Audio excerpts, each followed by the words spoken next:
vous au nom de notre Seigneur Jésus-Christ. Naweza kusema vile Jésus alisemaka ile siku. Je peux aussi le dire comme Jésus l'avait dit ce jour-là. Aujourd'hui, cette écriture est accomplie. Leo hii andiko inatimizwa. Ile nikamila kaka Ce que je vous avais promis juu ya hii église concernant cette église, ndio kile niko naona leo. c'est ce que je vois aujourd'hui. C'est pourquoi Voilà pourquoi, kama Mungu anaanza kazi, si Dieu commence son œuvre, hakuna mtu anaweza kuishimamisha. personne ne peut l'arrêter. Ba mwanzo batakuwa ba mwisho, Le premier seront les derniers na ba mwisho batakuwa ba kwanza. et les derniers seront le premier. Fasi yote nilipita Partout où je suis passé, na batumishi mingi baliniita mafasi mbalimbali. beaucoup de serviteurs de Dieu m'ont appelé de toutes parts. Alisema kama unafika Kanyaka usalimu kanisa yote mheshimiwa. Ils m'ont chargé de saluer toute l'église de Kanyaka. Asembie Le frère Mbie, Mbujimai Wakumbushimai, Kapinga Ndugu Kapinga, Kishasa wa Kinshasa, Basemamba de Kolwezi mchungaji Mwamba wa Kolwezi, Kazaji de Lubumbashi mchungaji Kazadi wa Kulumbashi na wanduku wengine et beaucoup d'autres frères. walisema mimi salimini. Ils m'ont chargé de vous saluer. Na leo niko na nihubiri paka journée moya ya leo. Je ne prêcherai que ce dimanche Juu il faut niende Kasumbalesa village parce que je dois aller à Kasumbale, sa village. na nijiprepare niko naenda kutenir makampanye 7 ku Mbujimai. Et je dois aussi me préparer parce que j'ai 7 campagnes à tenir en Mbujimai. Pastor Mbie ananita Le frère Mbie m'a appelé. nasema kuko makampanye en plein air. Il a dit qu'il y a des campagnes en plein air. Ngandanjika, Kungandanjika, Luputa, Luputa, Mwaji, Mwadje, Miabi, Miabi, Benakabeya, Benakabea. juu ya kutenir makampanye en plein air ile mavilaji yote. C'est pour que j'aille tenir des campagnes dans tous ces villages. Niko lazima na maombi yenu J'ai besoin de vos prières juu nitatoka humo mwezi ya 5. parce que je quitterai ici au mois de mai. Juu ile wakati kule kutakuwa kipwa Parce que de ce côté-là, la sécheresse va déjà commencer. juu ya kutenir ile makampanye. C'est pour que j'aille tenir ces campagnes. Najua tutashimama sisi wote. Lèvons-nous tous. Aksanti Bwana. Amen. Alléluia. Aksanti Bwana. Amen. Aksanti Bwana. Aksanti Bwana. Amen. Amen. Alléluia.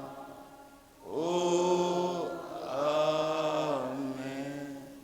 Aksanti Mwenyezi Mungu. Merci Dieu Tout-Puissant, Baba wa Bwana wetu Yesu Kristo. Père de notre Seigneur Jésus-Christ. Ilikupendeza tena siku ya leo Ce matin, il t'a plu nipata kushimama mwi hekalu que je me tienne derrière la chair juu ya kuleta neno lako afin d'apporter ta parole bantu ya bei à ces gens valeureux, chakuliwa bako tes batoto ya élus, Mungu les enfants de Dieu. uwe pamoja nasi, Sois avec nous. unipakala mafuta yako, Ouais, moi, ninene neno lako, que je parle de ta parole. okola manafsi ya bantu, Sauve les âmes, utunze benye kwa bakonja, guéris les malades, urezoze maprobleme mbalimbali. donne solution à tous nos problèmes. Ubariki mchungaji wa kanisa Bénis na les wale bergers de wote cette église wanatumika nao. et ceux qui travaillent avec lui. Seigneur wetu ubariki korali yote, Notre Dieu bénit toute la chorale, technicien les techniciens, badada yetu bakwa développe les sœurs qui ministre touchent de ici, l'évangile, le ministère de l'évangile, notre frère Franck, ndugu yetu Frank, na batumishi bote bengo mu champ de mission, et tous les serviteurs de Dieu qui sont en charge missionnaire,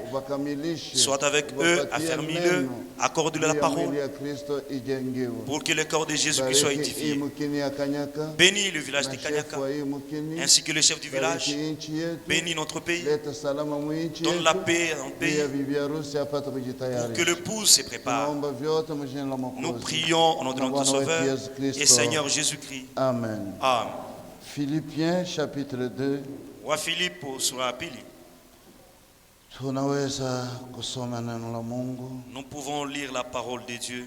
Si donc il y a quelque consolation en Christ, Kama basi katika Kristo kuna faraja, s'il y a quelque soulagement dans l'amour, na kama kuko kupata majibu mapendo, s'il y a quelque communion d'esprit, na kama kushirika katika roho, s'il y a quelque compassion et quelque miséricorde, na kama kuko maburuma na marehemu, rendez ma joie parfaite. basi mkamilishe furaha yangu, Ayez même sentiment, muwe na nia moya, un même amour, une même amour, mapendo moya na nafsi moja, une même âme, nafsi moja une même pensée. na wazo moja. Ne faites rien par l'esprit de parti Msifanye kitu kwa kubatisha ou par vaine gloire, au kwa utukufu wa bure, mais que l'humilité kwa basi vous unyenyekevu fasse regarder les autres comme autant au-dessus de vous-même. ipate mfikisha muone wengine sawa wakubwa kwenu. Que chacun de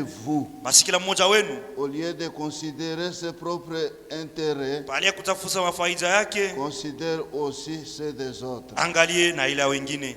Ayez en vous Muwe ndani yenu les sentiments qui étaient en Jésus-Christ, mania ile ilikuwa ndani ya Yesu Kristo, existant en forme de Dieu. ule mwenye alionekana muhali ya Il n'a Mungu. point regardé son égalité avec Dieu Yeye asikuwa anatafuta Mungu comme une proie arrachée, sawa kutikokotea hayo, mais il s'est humilié lakini lui-même alijinyenyekeza en mwenyewe, prenant une forme de serviteur, akichukua hali ya mtumishi, en devenant semblable aux hommes. yeye akifanana na watu. Il est apparu comme un vrai homme. Yeye alionekana sawa mtu wa Il kawaida, est humilié lui-même, alijinyenyekeza se mwenyewe, rendant obéissant akiwa mtiifu jusqu'à la mort, mpaka kulufu, même jusqu'à la mort de la croix. hata kulufu ya msalaba. C'est pourquoi Ndio kwa maana aussi Dieu l'a souverainement élevé Mungu alimuinua sana, et lui a donné un nom alimpatia jina qui est au-dessus de tout nom, yenye kwa yula majina yote, afin que au nom de Jésus, ili mujina la Yesu tout genou fléchisse goti yote pate dans kupiga les cieux mumbingu et sur la na terre, dunia, et que toute langue na lugha yote confesse que ipate ukiri Jésus-Christ est le Seigneur, ya kusema Yesu Kristu ni à Bwana, la gloire de Dieu le Père. utukufu ya Mungu Baba. Amen. Amina. Tunaweza kukaa. Vous pouvez vous asseoir. Montre yenu kumbari juu ya kuona mashifre yote mzuri. Je n'arrive pas à voir votre montre. Administrateur mnapasha kuplace montre fasi ya mhubiri anze kuona mzuri. Les administrateurs placent la montre pour que le prédicateur voie. Na hii asubuhi Et ce matin, niko nanipatia prédication, je vous donne la prédication, l'identification. kutambulisha, L'identifier à quelque chose kutambulisha kitu mwa fulani semblable yenye kufanana, à l'image yenye kwa picha avant l'enlèvement. mbele ya kunyakuliwa. C'est prêché en 1964. Mahubiri walihubiri 1964, Mais Frère Franck l'a prêché en 2013. lakini ndugu Frank alihubiri mu 2013.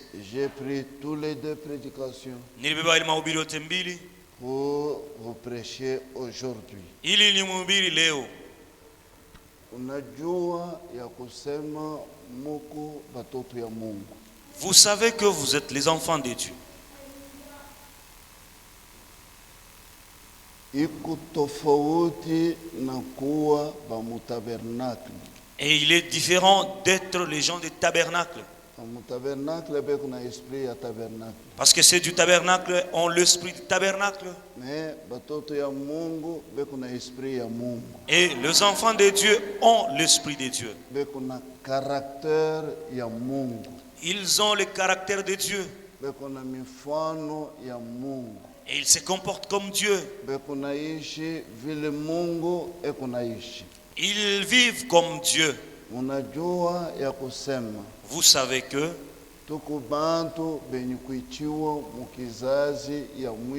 nous sommes ceux qui ont été appelés dans ces derniers âges. C'est pour que nous le ressemblions.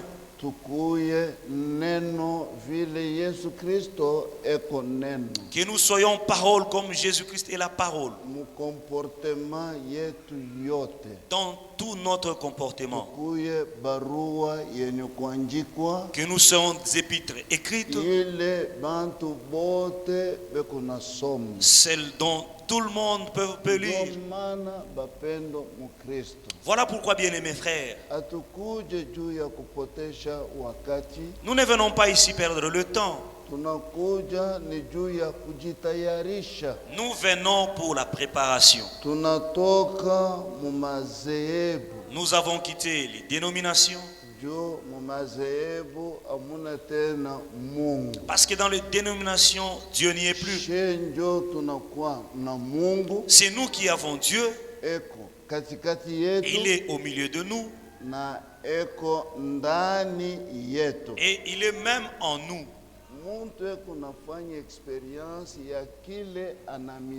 Chacun expérimente ce qu'il croit. Si vous ne croyez pas, c'est-à-dire que vous n'avez pas compris. La parole que nous venons de lire, l'apôtre Paul, l'apôtre des païens, il a écrit cette lettre aux Philippiens. Philippines, c'est ici, dans ce monde. Ce sont des humains comme nous. Beaucoup de siècles se sont passés. Et les gens également sont passés. Paul est passé.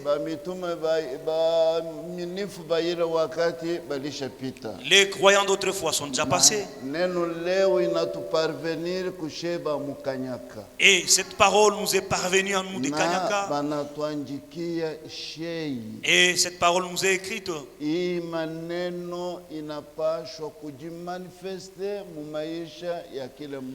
Et ces paroles doivent se manifester dans la vie de chacun de nous. Si nous observons Jésus-Christ, il s'est identifié à son Père. Il a pris les caractères de son Père. Voilà pourquoi. Il dit que le Père qui est en moi, c'est celui qui accomplit tout ce que vous voyez.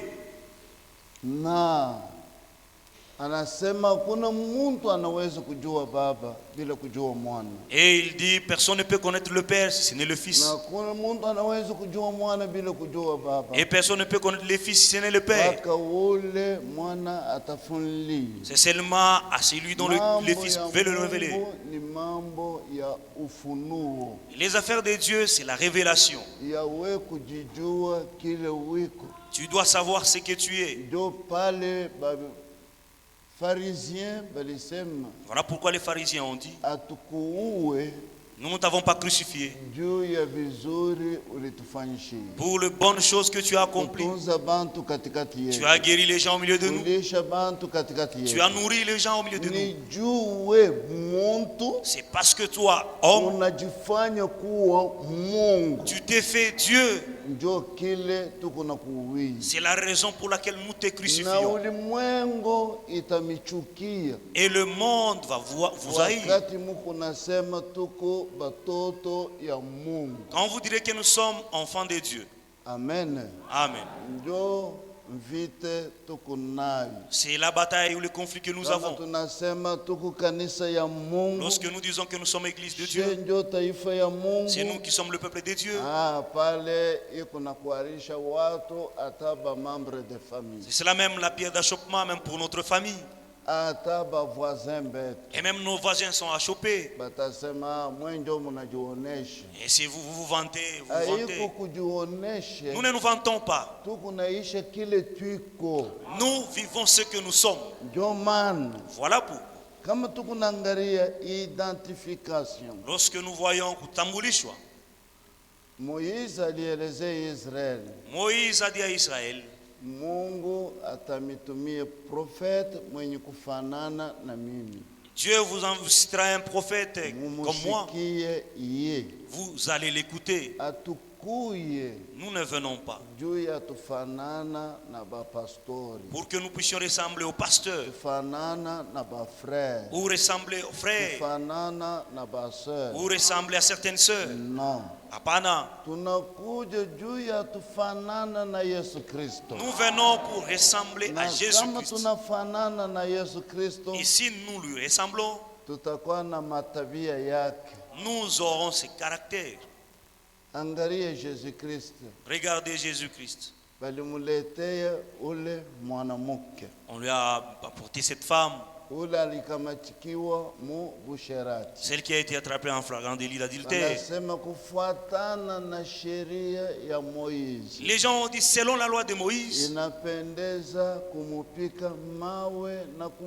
une telle femme doit être lapidée. Jésus-Christ l'ayant regardé, la première des choses, l'aimant. Regardez aujourd'hui le comportement des chrétiens. C'est aimer les pécheurs, mais nous n'aimons pas ces péchés. Nous haïssons ces péchés, mais nous aimons le pécheur. Et il a manifesté le pardon.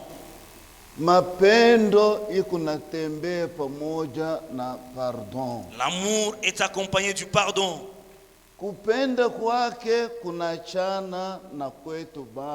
Son amour est différent de notre amour. Voilà pourquoi Dieu veut que nous aimons comme lui. Il dit que l'amour parfait, c'est l'amour parfait qui entrera au ciel.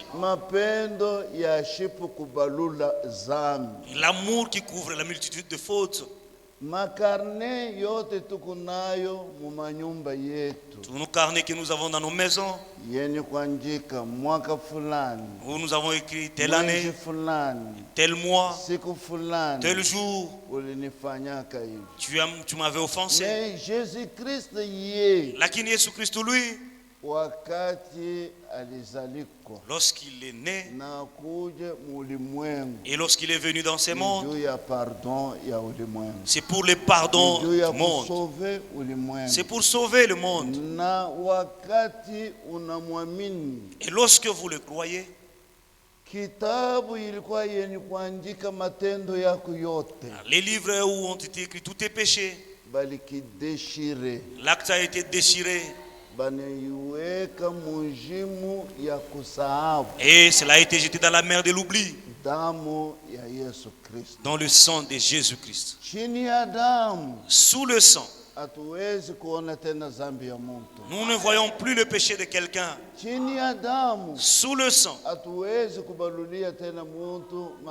nous ne pouvons plus compter les péchés de tel ou tel.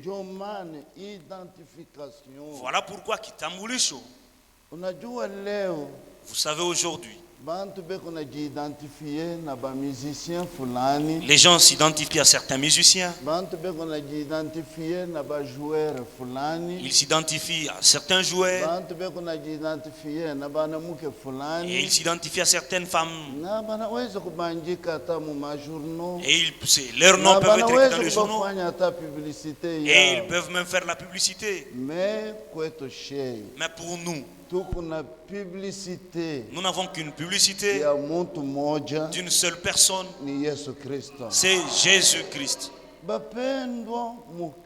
Bien-aimés frères, avant l'enlèvement, il faut s'identifier à Christ. Il faut s'identifier. Je vais encore relire cette écriture pour voir comment nous allons avancer. Philippiens chapitre 2. S'il y a quelque consolation en Christ, consolation, faraja. Le Saint-Esprit, c'est un consolateur. Je vous enverrai un autre consolateur. Il vous consolera. Un véritable chrétienne, c'est un consolateur pour quelqu'un d'autre.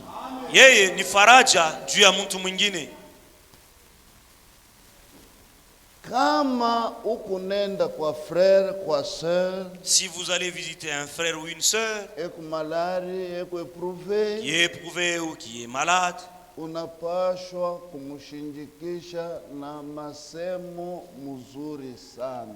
devez le consoler par des bonnes paroles.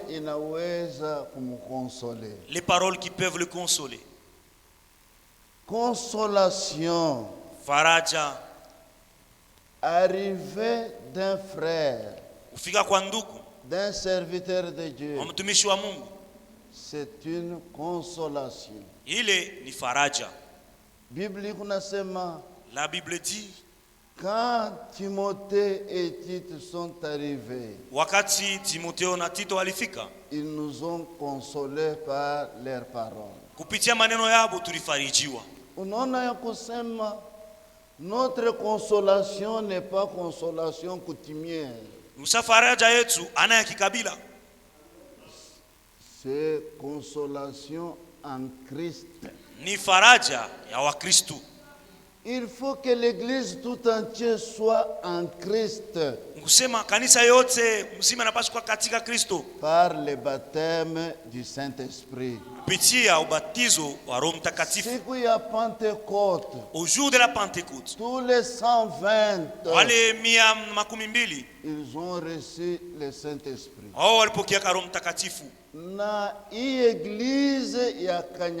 Et cette église de Kanyaka, ne vous contentez pas que je suis dans cette tabernacle. Contentez-vous d'être baptisé du baptême du Saint-Esprit. C'est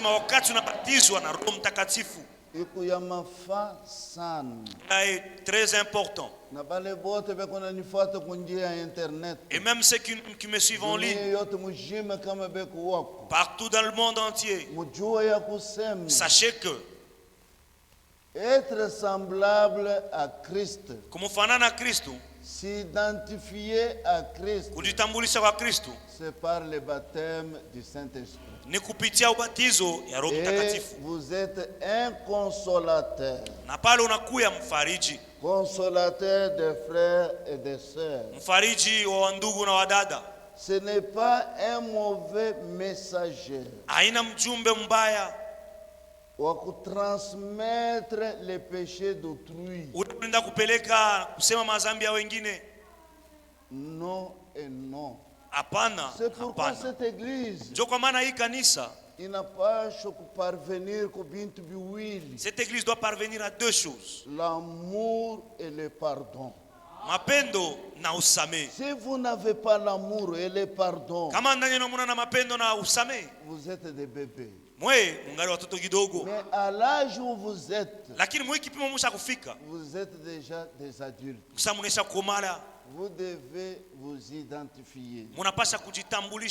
Jésus-Christ, kama tunapenda kumfaire identifier, si nous voulons l'identifier, dans une boulangerie. Mfasi wampika mikate. Là où on fabrique le pain. Muleo unatunga mikate. Il s'est identifié. Yeye alijitambulisha. Je suis le pain qui vient du ciel. Alisema mimi ni mkate natokea kumbingu. Je suis le pain de vie. Mimi ni mkate ya uzima. Il s'est identifié. Alijitambulisha. Pourquoi est qu'on a bébé il ma image? Pourquoi il prend tous ces types? Tous ces types. Ni juu ya kutufundisha. C'est pour nous instruire. Juu ya tujua kile iko. Pour que nous sachions ce qu'il est. Kama tuningie mu forêt. Si nous allons dans la forêt mpori, Jésus-Christ s'est identifié. Yesu Kristo alijitambulisha parmi les arbres. Kati ya miti yote. Il dit, anasema, je suis l'arbre de vie. Mimi ni mti ya uzima. Dans le jardin d'Éden, il y avait des arbres. Mbustani la Eden, mshamba la Eden mkama miti mbili. L'arbre de la connaissance du bien et du mal. Mti ya kujua mabaya na mazuri. Et l'arbre de vie. Na mti ya uzima. Et cet arbre de vie na ile mti ya uzima était Christ. Ilikuwa kani Kristo. Et il s'est identifié à deuxième arbre. Na alitambulisha tena kumti ya pili. Je suis le cep. Mimi mzabibu. Et vous êtes les vignerons. Wewe ni walimaji. Bapendwa mu Kristo. Bien-aimés frères, muchi yote banapasha kuitaye. Tout arbre doit être taillé. Bekuna itaye. Bekuna ichora. Dieu y produire mon fruit mzuri. Pour que cet arbre produise de bons fruits. Dieu parle Jésus-Christ.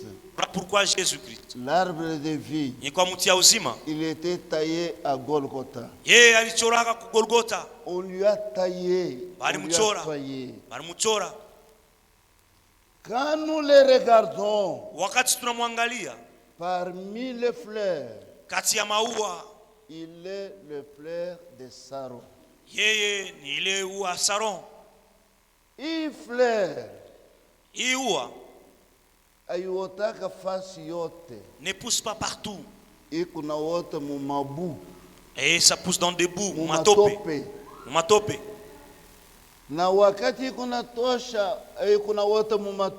Et lorsque cette fleur pousse dans les bouts, et pour séparer la terre, c'est pas facile. Si cette fleur devient sèche, elle lutte. Et il trouve un obstacle d'un arbre. Elle cherche. Par où trouver le soleil. Et lorsqu'il se penche du côté du soleil, il y a quoi ou à Saron. Elle répand une odeur extraordinaire. Après avoir souffert, il nous a donné les bonnes odeurs. Mais oui. Mais toi, à quoi tu t'identifies-tu? Quelle odeur que vous donnez dans votre quartier? Parmi vos voisins, à l'école où vous êtes, au travail où vous êtes, au marché où vous êtes. Quelle odeur? C'est avant l'enlèvement. Avant l'enlèvement, une bonne odeur. Seigneur Jésus-Christ, parmi les oiseaux, il s'est identifié par deux oiseaux, la colombe et l'aigle. L'aigle a son caractère. Il vit loin. Il vit loin. Et ses yeux voient de loin. Na macho yake naonaka mbali. Et mabao yake. Et même ses ailes. Ikuna ma mesure ya ma 2 mètres, 2 mètres. Ses ailes mesurent 2 mètres, 2 mètres. Ça veut dire l'Ancien Testament et le Nouveau Testament. C'est Agano la Kale na Agano Jipya. Na ashikulaka nyama yoyote. Et l'aigle ne mange pas n'importe quoi. Kuna kula paka nyama mubichi. Elle ne mange que de la viande fraîche. Na kuna funga chakula. Et elle garde la nourriture. Yulu ya mwamba. Au-dessus du rocher. Anikala pale anaweka mlomo yake yulu ya mwamba. C'est là que l'aigle se pose et pose aussi son bec.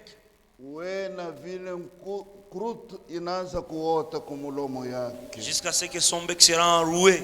Mais kama kurutu inatoka kumlomo yako utasema sikri inaisha mumaungu. Mais si vos lèvres deviennent secs, vous allez dire que vous n'avez plus le sucre, vous êtes dans l'hypoglycémie. Mabawa manyonya inaanza kwenda na kuregei. Et même les plumes de ses ailes sortent. Wakati inaregei. Et lorsque les plumes se détachent, anajipunguta ye mwenyewe. Elle se secoue encore. Na yote inatoka. Et toutes ces plumes se détachent. Et lorsqu'elles se détachent, les nouvelles plumes poussent. Et lorsque ces plumes poussent, il peut même se lever. Et il devient fort. Ceux qui se confient à l'Éternel renouvellent leur force. Cet aigle. Et nous sommes les aiglons. Nous devons connaître notre position. Avec colombe. Et la colombe, c'est un oiseau particulier spécial. Lui, il n'a pas. Non. Constitution yake kuna mwingine. Il a une constitution à part. Voilà pourquoi il ne mange pas n'importe quoi. Il ne mange que des graines parce qu'il n'a pas de bile. Parce qu'il ne mange que des graines. Seulement des graines. Et il n'est pas polygame. La colombe. Il est oua. Ana polygame. Ashifanyaka usherati. Et il ne commet pas l'adultère. Paka ule bibi yake mmoja. C'est seulement sa femelle. Ndio pale Jésus-Christ. Voilà pourquoi Jésus-Christ n'a qu'une seule église épouse. Toutes ces églises, il ne connaît pas toutes ces églises. Parce que il est aussi colombe et il est aussi humble. Il est humble. Et si vous le croyez, il faut vous identifier à la colombe et savoir ce que vous faites. Parce qu'il ne se pose pas sur des charognards. Mais si vous dites que vous êtes une colombe, mais que vous vivez dans l'adultère, vous êtes dans l'ivrognerie, vous êtes dans les chants, la cigarette, dans des films pornographiques, vous n'êtes pas une colombe. Et elle ne se lave pas comme tout autre oiseau. En elle, il y a de l'huile, de la graisse. Et cette graisse, elle sort par ses plumes. Et il lave ses plumes. Doit être rempli du Saint-Esprit. Voilà pourquoi un chrétien n'a pas ce jazz en Rome Takati. Rempli du Saint-Esprit. L'onction que vous avez, c'est l'huile de Dieu. Amen. Amina.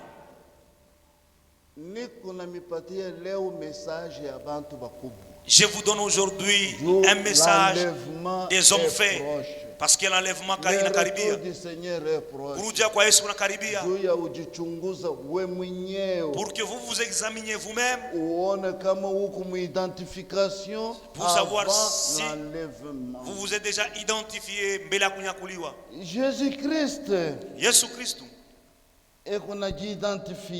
Anajitambulisha. parmi les étoiles. Kati ya manyota. Il est l'étoile brillante du matin. Yeye ni nyota kuangalia asubuhi. Anabakiaka ye mwenyewe. Et cette étoile reste seule.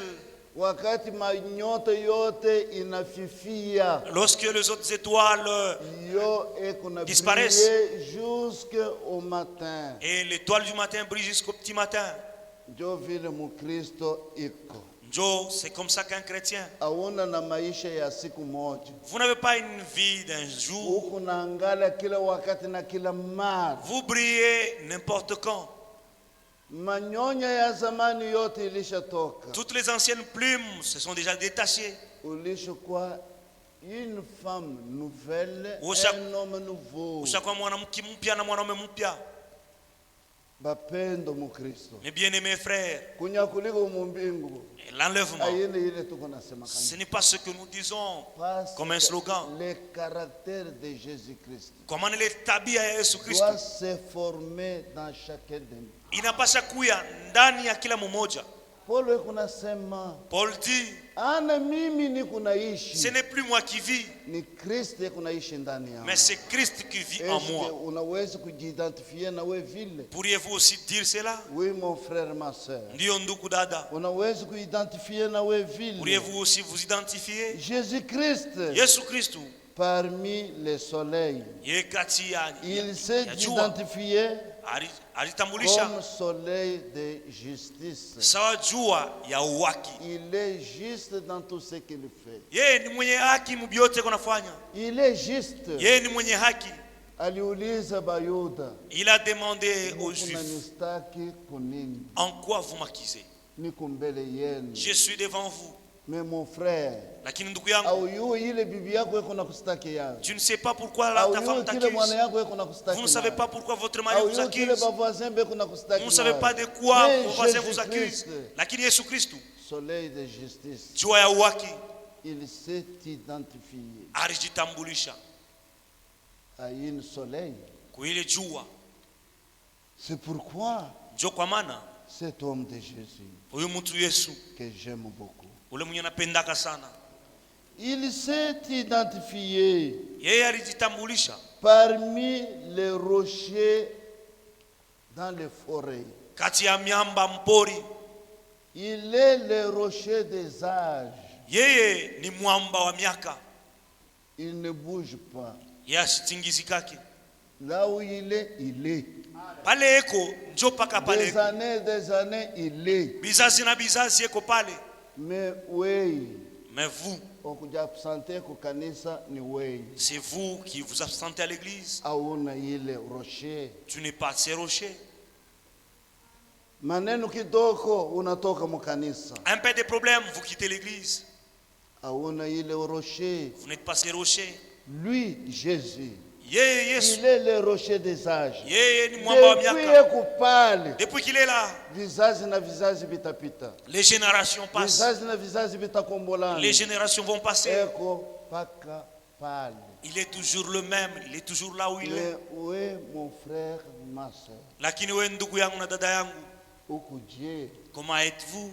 Il s'est identifié une pierre que les maçons rejettent.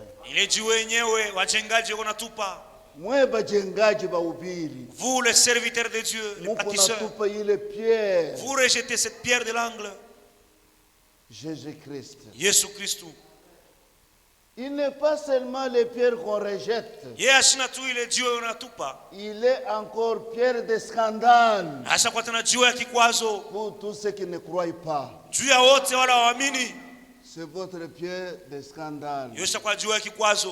Il n'est pas seulement pierre de scandale. Il est pierre de l'angle. Mais bien aimé, quel est cet homme de Jésus? C'est celui que nous pouvons lui louer à tout moment. C'est lui pour qui nous pouvons chanter à tout moment. C'est lui que nous pouvons célébrer à tout moment. Il s'est identifié parmi les prophètes. Il est le prophète. Anachana na banabii bote. Il est différent de tout le prophète. Anachana na Branham. Il est différent de Branham. Anachana na Paul. Il est différent de Paul. Anachana na Moïse. Il est différent de Moïse. Il est le prophète. Ndiye nabii. Il discerne les pensées des cœurs. Même si vous ne vous êtes jamais croisés, le jour où il vous verra, il va vous identifier. Jésus-Christ. Jésus-Christ. Cet homme de Jésus, parmi les hommes, il s'est identifié comme le Fils de l'homme. Comme le Fils de l'homme. Je parle en Assem. Voilà pourquoi il dit, s'il y a quelque consolation, le soulagement dans l'amour, s'il y a quelque communion d'esprit,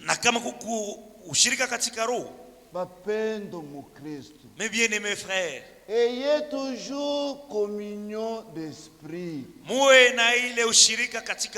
Jésus vient. Jésus vient. Vous savez, s'absenter ou abandonner l'église, c'est un péché de communion fraternelle. Nizambi ya ushirika kindugu. Tu as péché. Unatenda zambi. Tu as brisé les communions. Wewe unavunja ushirika. C'est pourquoi leo hii. Voilà pourquoi aujourd'hui tunapaswa kuidentifia sa muntu. Nous devons nous identifier comme un homme. Mwingine ni nywele. L'autre c'est son cheveu. Quelqu'un d'autre c'est les yeux. L'autre c'est les nez. Quelqu'un d'autre c'est les dents. L'autre c'est l'estomac. L'autre c'est son rein. L'autre sont les hommes. Et l'autre sont les jambes. Et tous ces membres forment un corps. Et ce corps est dans la communion, dans la fraternité. Et ils s'aiment. L'homme lui-même, le corps, il s'aime. Les jambes ne nettoient jamais, ne lavent jamais la tête. Non. Apana. Ou les cheveux ne peuvent pas nettoyer les jambes. Ou le genou ne peuvent pas s'y greffer. Biote bikomu shirika yaro. Et chacun est dans sa position. Mais aucun membre ne peut se déplacer. Il en est ainsi de l'église. Communion d'esprit. Il est au shirika waro. Communion d'esprit. Au shirika waro. Où qu'on a souci, je n'ai pas vu notre frère, je n'ai pas vu notre sœur. Vous vous souciez de votre frère que vous n'avez pas vu. Mais comme on a une communion d'esprit, lakini kama una mwile ushirika wa roho, indépendant. Wewe mwenyewe. Même si quelqu'un est malade, vous n'êtes pas au courant. Même si quelqu'un s'absente, vous n'êtes pas au courant. S'il y a des communions d'esprit. Kama kuku ushirika wa roho, oui. Ndio. S'il y a quelques compassion et quelques miséricorde. Kama kuko huruma na rema.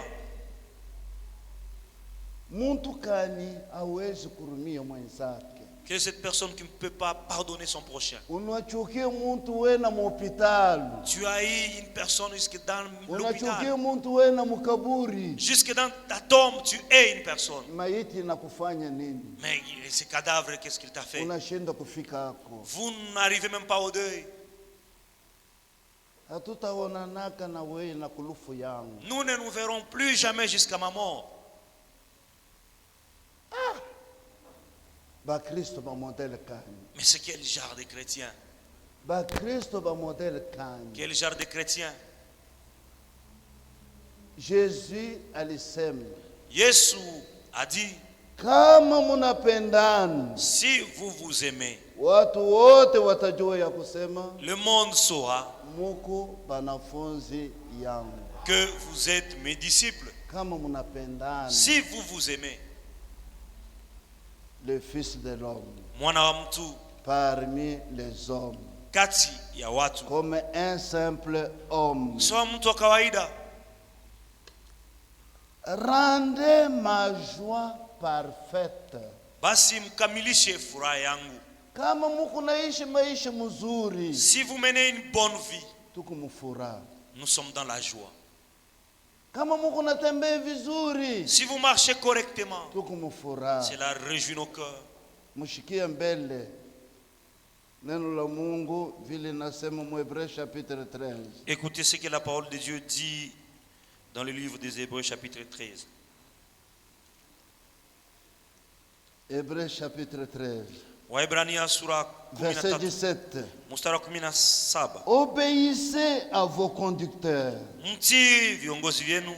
Ayez pour eux de la déférence. Muwe juu yao na heshima. Car ils veillent sur vos âmes. Kwa maana wao wanakeshelwa manafsi yenu. Ce n'est pas sur vos corps. Aina yulu ya mili. Ils veillent sur vos âmes. Beko nakesha yulu ya manafsi yenu. Dont devront rendre compte. Ile ambayo manafsi batasambiaka. Si vous commettez des mauvaises choses, nos cœurs gémissent. Nous pleurons. Parce que nous rendrons compte devant Dieu. Dieu kwa maana bien-aimés chrétiens, ne faut pas nous attrister. Que nous ne pensons pas mal de vous. C'est là nous gémir. Lorsqu'un frère commet adultère, lorsqu'un frère divorce avec sa femme, c'est là gémit nos cœurs. Cela nous fait mal au cœur. Nous avons un compte à rendre. Continuons mon frère. Et rendez ma joie parfaite. Ayant un même sentiment. Un même amour. Une même âme. Une même pensée. Ne faites rien par l'esprit de parti. Mushipatakana katikati yenu. Qu'il n'y ait personne. Les gens qui ont des esprits tribaux,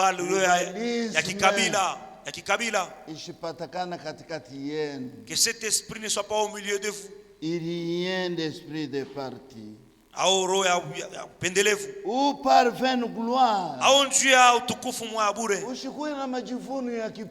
Ne venez pas vous glorifier ici pour que vous soyez vus, que vous soyez connus. N'ayez pas cela. Mais que l'humilité vous fasse regarder les autres comme au-dessus de vous-même. Considérez chaque frère. Considérez chaque sœur au-dessus de vous. Nous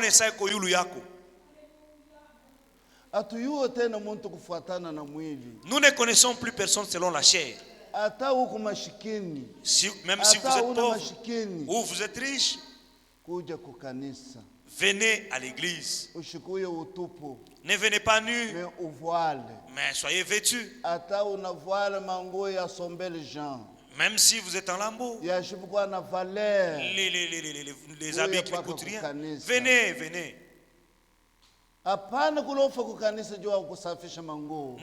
N'abandonnez pas l'église parce que vous n'avez pas lavé vos vêtements, parce que vous n'avez pas de savon, parce que vous n'avez pas mangé. L'esprit de parti. Il est roi au pendelez-vous. Mais au-dessus de vous-même.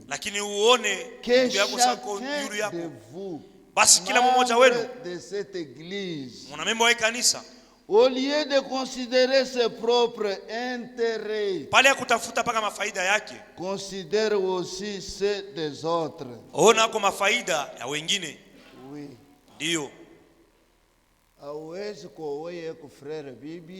Vous ne pouvez pas épouser pour un frère. Vous ne pouvez pas donner une maison à un frère.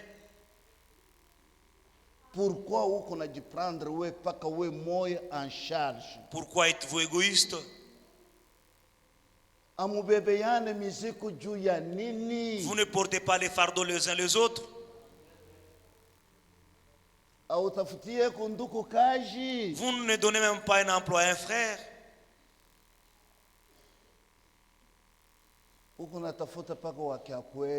Vous cherchez seulement les gens de votre tribu.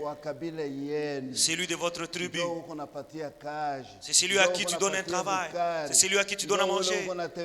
C'est celui que tu visites. Considérez c'est des autres. Oui, mon frère.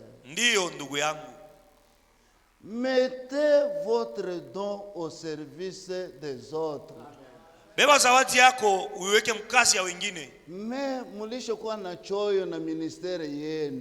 êtes devenu avare avec vos ministères. Vous ne voulez plus visiter certains villages.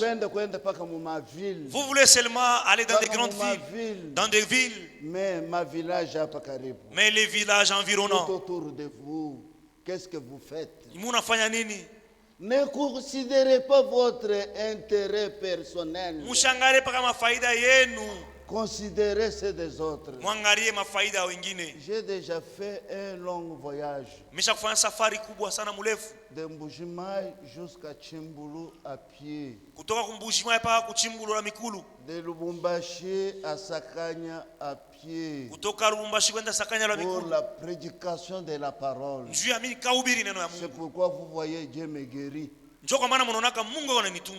Pourquoi vous voyez Dieu m'aide. Dieu me donne tout ce que j'ai besoin. Parce qu'il a vu comment j'avais travaillé. Mais vous vous occupez seulement de vos familles. Pourquoi nous allions même affamer. Mais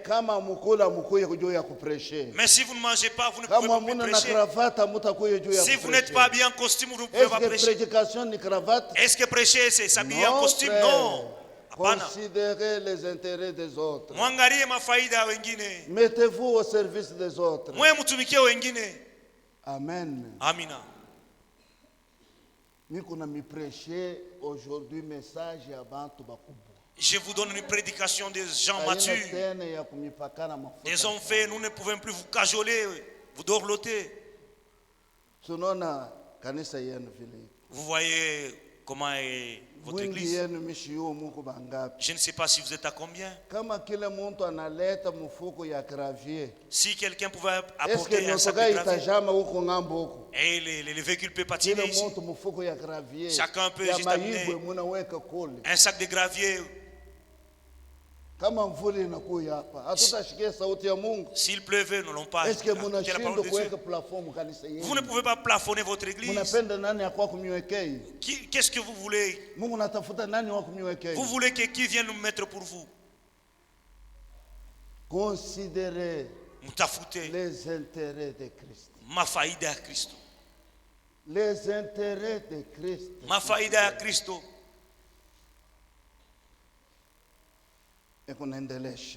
Il continue. Il dit, ayez en vous les sentiments qui étaient en Jésus-Christ. Il mania les sentiments qui étaient en Jésus-Christ. Que ces sentiments soient en chacun de vous. Maman, jeune fille, jeune garçon. Papa, maman, jeune fille, jeune garçon qui étaient en Jésus-Christ soit en vous.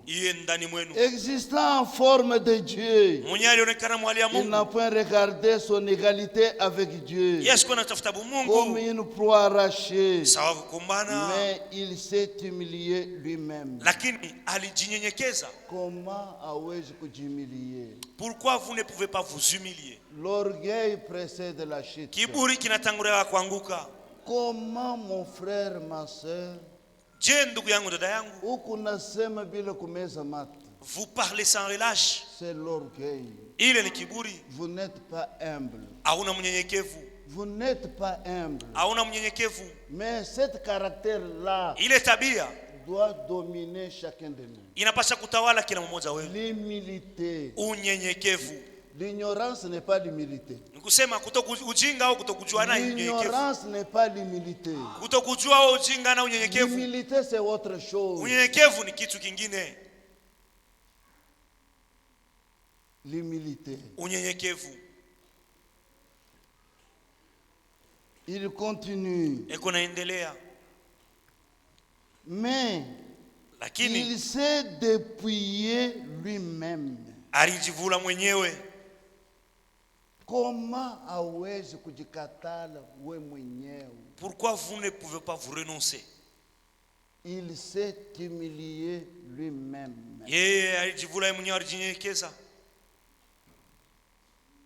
Il a perdu ses intérêts propres. Oui, sœur. Ndio dada.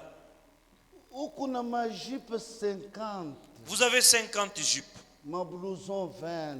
20 blouses. Ma bikwembe 3. 3 pagnes. Mikulu ya bilatu valise mujim. Une valise de paires de chaussures. Est-ce que dans cette église vous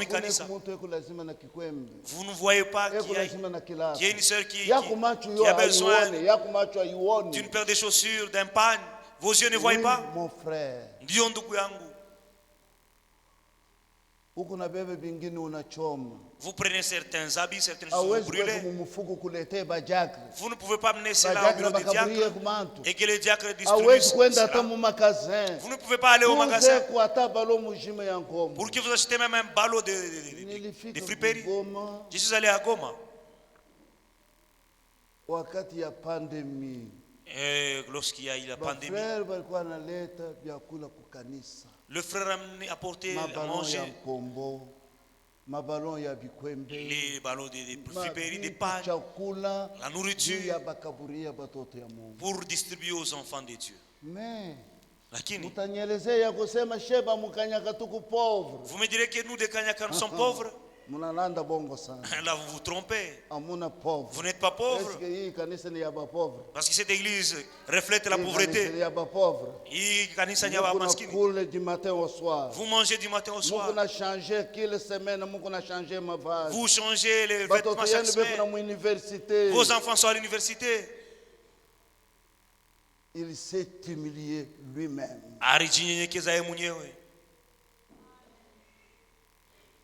C'est pourquoi l'église, avant l'enlèvement, il faut s'identifier. L'identification. Ce n'est pas ce que nous disons. Non et non. L'humilité, c'est quelque chose de très important. Il s'est humilié lui-même. Il s'est dépouillé lui-même en prenant une forme d'un serviteur. Pourquoi hawezi kuwa serviteur de quelqu'un d'autre? Pourquoi?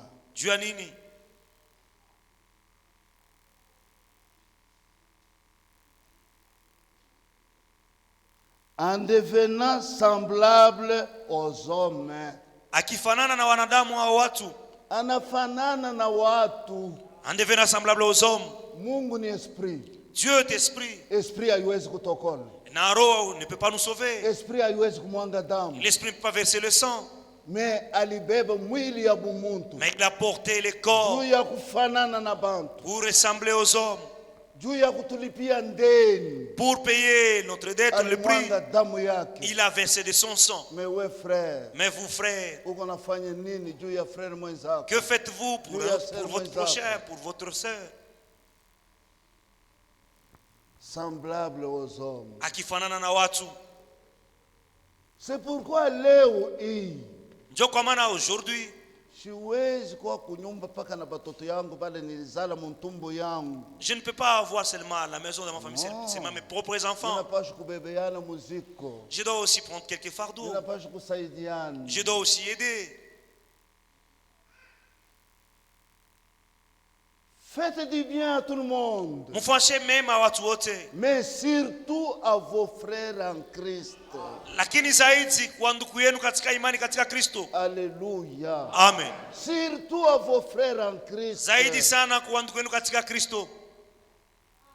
Frère yako kwa hospital. Le frère est hospitalisé. Comment wewe moyo hawezi kwenda kumlipia ile facture ya hospital? Pourquoi vous ne pouvez pas aller payer la facture? Wewe moyo. Vous seul. Unauliza manasema ngapi? Vous demandez combien coûtent ces soins? 100 000 francs. C'est 100 000 francs. Frère, je vais payer 700 000 francs. Nduku, mimi nitalipa ile fedha. Zamani bantu balituelezea kusema tuna na franga. Autrefois les gens nous disaient que nous n'avions pas l'argent, nous souffrons. Mais wakati ya démonétisation, changement ya mafranga, wakati ya kubadilisha fedha, bantu balilia kukanisa. Les gens ont pleuré à l'église. Oh, mina bakia na bibemba byangu. Oh, je suis resté avec wewe ukome wakati ya ile franga. Les Zaïre. Si tulikuwa na mazairi na binzambala bya bunene hivi. Comme ça. Bantu baliliaka. Les gens ont pleuré. Ni namna leo. Il en est de même aujourd'hui. Utasema muna na franga. Vous diriez que vous n'avez pas d'argent. Wakati ba mwishi bana kuingililia mu nyumba. Et les voleurs viennent à la maison. Leta franga, leta téléphone, leta franga. Ils vous terrorisent, donnez l'argent, donnez le téléphone. Beba pale, fungule pale beba. Oh, ouvrez là-bas, vous voulez, ouvrez. 300 000 francs, 400 000 francs. Là, ils prennent 300, 400 000. Vous donnez aux bandits pour que vous ne soyez pas tués. Mais pour l'église de Dieu, qu'avez-vous fait? Pour votre frère en Christ, qu'avez-vous fait? Pour votre sœur, qu'avez-vous fait? L'identification avant l'enlèvement. Semblable aux hommes. Il a apparu comme un vrai homme. Un vrai homme.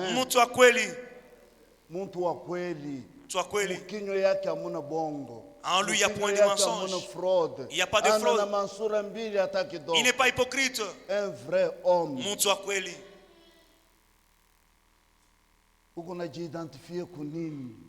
À quoi vous vous identifiez? D'abord, vous cachez l'argent à votre mari. Vous avez déjà épargné chez vos frères qui gardent pour vous. On ne sait jamais. Oh, on ne sait jamais. Oh, les documents parcellaires, vous avez déjà donné ailleurs. Pour que lors de votre mort, qu'on puisse ravir la parcelle. Pour que, à vos frères païens. C'est pourquoi voilà pourquoi on dit, faites les mariages civils. Vous me suivez, mon frère? Ils doivent se marier devant l'État.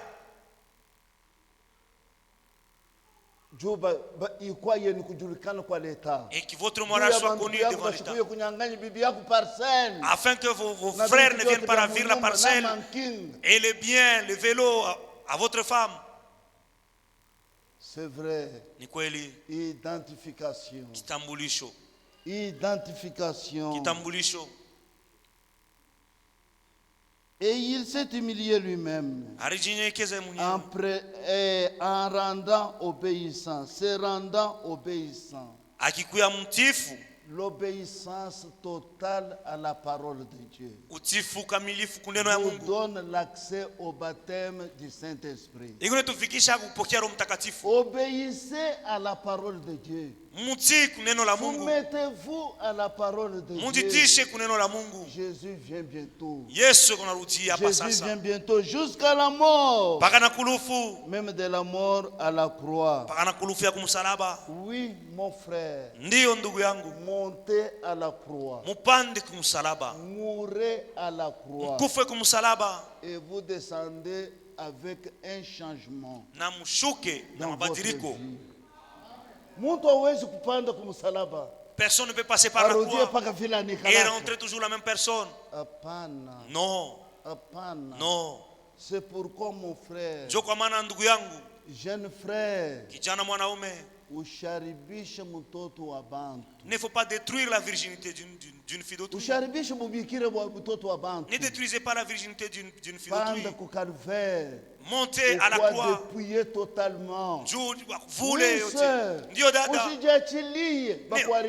Ne vous laissez pas détruire. Montez à Golgotha.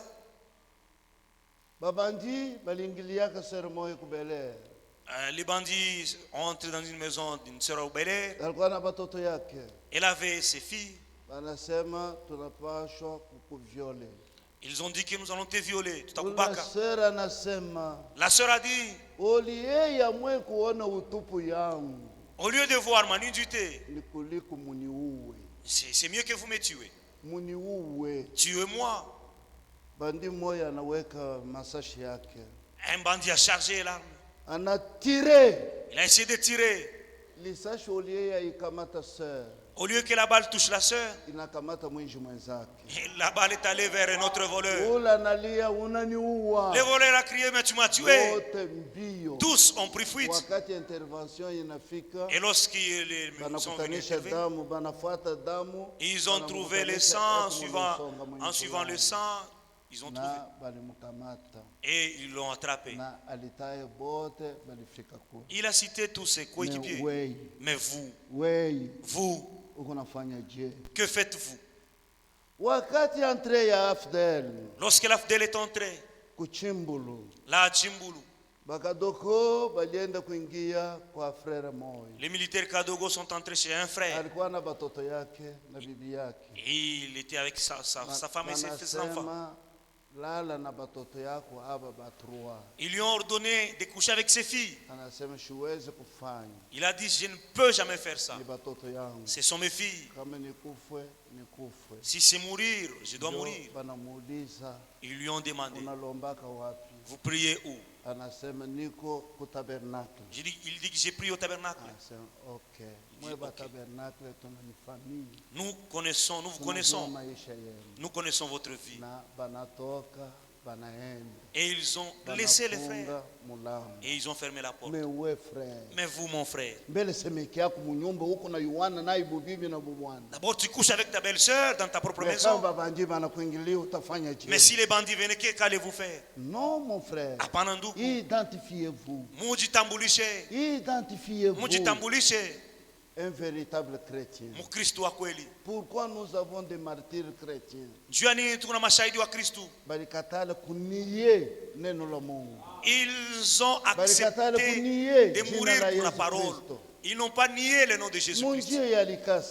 Sur la route Likasi, une sœur, une veuve. Et dans son village, il y avait un homme qui l'observait. Comment la voir? Il cherchait par tous les voies et moyens pour la voir. Un jour, la sœur allait au champ. Ce monsieur a pris une brique d'argent et il mit dans sa poche. Il suivait la sœur de loin pour l'arrêter. La sœur s'est arrêtée. Elle voulait peut-être savoir qu'il y a un problème au village.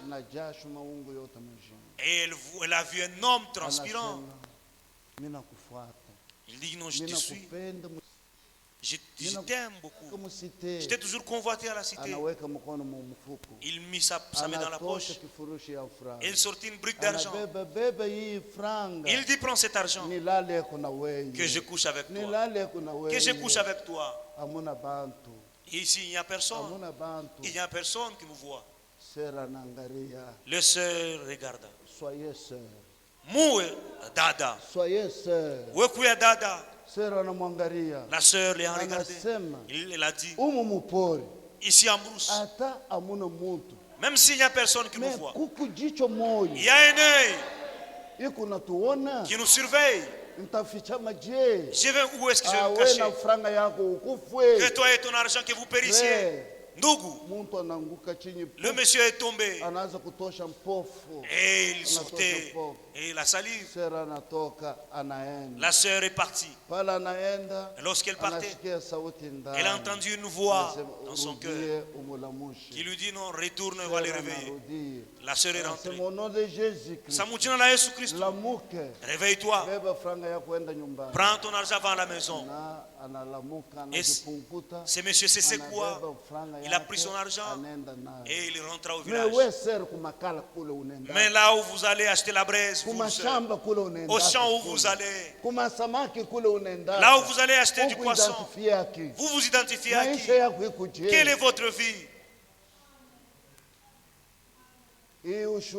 Ce témoignage vous jugera à la fin. Identification. Kitambulisho. Identification. Kitambulisho. Bapendo mu Kristo. Mes bien-aimés chrétiens. Wakati balilete ule mwanamke. Lorsqu'on a amené cette femme, Jésus écrivait par terre. Il écrivait. Chacun lisait. Moi je suis menteur. Et il s'est retiré. Je suis voleur. Chacun s'est retiré. Moi je suis adultère. Chacun voyait ses péchés. Et tout le monde s'est retiré. Ils ne sont restés qu'à deux. Jésus a dit, où sont ceux qui t'ont condamné? Il a dit que tous sont partis. Il dit oui. Moi également. Je ne te condamne pas. Va. Mais ne pêche plus. Alléluia. Amen. Comment mon frère on amine, sœur on amine? Dieu frère, vous croyez, ma soeur, vous croyez? Nous n'avons pas les gens qui font la police. Il n'y a personne qui fait la police derrière toi. Vous êtes seul. Comment vous êtes retourné dans le péché? Comment vous êtes retourné dans l'adultère? Vous retournez dans le vol, dans le mensonge, dans une mauvaise vie. Comment êtes-vous retourné là-bas? Comment êtes-vous retourné? Tout identifié à sa mort. Nous sommes identifiés. Nous sommes identifiés à sa résurrection. Pour marcher en nouveauté de vie. Mais que votre témoignage ici à Kanyaka. Quel est votre témoignage ici? Vous allez consulter les devins Kipushi. Vous consultez les devins à Kasumbalesa. Vous allez à Rwashi. Oh, parce que quelqu'un est mort, les affaires ne marchent plus, les choses ne marchent plus. Il y a un œil qui te surveille. Même si les gens ne te voient pas, il y a un œil qui te voit. Oui, je ne sais. Ne perdez pas votre virginité. Que ce soit à l'école, que ce soit dans votre quartier, que ce soit chez votre tante ou chez votre oncle. Ne perdez pas votre virginité. Allez dans le mariage étant vierge. Amenez votre virginité dans le mariage. Cela sera une bonne chose. Kitambulisho. Très important. Très important. Jésus-Christ s'est identifié à l'image de son fils. À l'image, il s'est identifié. Jésus-Christ s'est identifié à la stature de l'homme parfait, semblable à l'homme parfait. Ephésiens chapitre 4. Kanisa uko hapa? Église, êtes-vous là? Okay, merci. Merci. Ephésiens chapitre 4.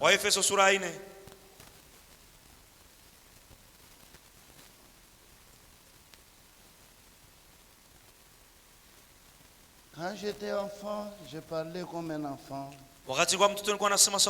Depuis le verset premier. Je vous exhorte donc, frères, moi le prisonnier dans le Seigneur, à marcher d'une manière digne de votre vocation qui vous a été adressée, en toute humilité, en douceur, avec patience, en supportant les uns avec les autres, vous efforçant de conserver l'unité de l'esprit par les liens de la paix. Il y a un seul corps, un seul esprit, comme aussi vous avez été appelés à une seule espérance par votre vocation. Verset 7. Mais à chacun de nous, la grâce nous a été donnée selon la mesure du don de Christ. Il a donné les uns comme apôtres, les autres comme prophètes, les autres comme évangélistes, les autres comme pasteurs, Pour le perfectionnement des saints, les ministères, les frères ministres, ta prédication doit édifier le corps de Christ. Ne venez pas avec des troubles sur cette chair ou des contradictions sur cette terre, cette chair. Prêchez pour l'édification du corps de Christ,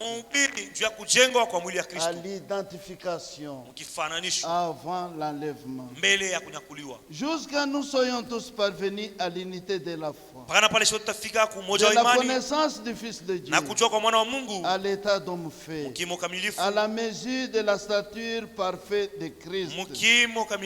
Ainsi nous ne serons plus des enfants, flottant et emportés à tout vent de doctrine, par la tromperie des hommes, par leur ruse, dans les moyens de séduction, mais professant la vérité dans l'amour, vous supportant à tout égard à celui qui est le chef, Christ, que nous soyons parvenus à la stature de l'homme parfait. Ne soyons pas les enfants flottants. Aujourd'hui vous êtes un Kitwadi, aujourd'hui vous êtes un méthodiste, vous êtes aujourd'hui catholique, vous êtes un bébé, mchanga. mais soyez les hommes à la stature de l'homme parfait. À la stature de l'homme parfait, Jésus vient. Identification avant son enlèvement. Oui, mon frère, ma soeur, vous êtes les fils de Dieu, les élus de Dieu, les rachetés de Dieu. Vous êtes le fils d'adoption. Vous êtes le vainqueur. Le Saint-Esprit est pour vous. Soyez ferme. Ne rentrez pas en arrière. Ne reculez pas. N'abandonnez pas votre salut. N'abandonnez pas votre assemblée. Nous attendons le retour de Jésus-Christ. La foi vient de ce qu'on entend. Ce qu'on entend vient de la parole de Dieu. Ils étaient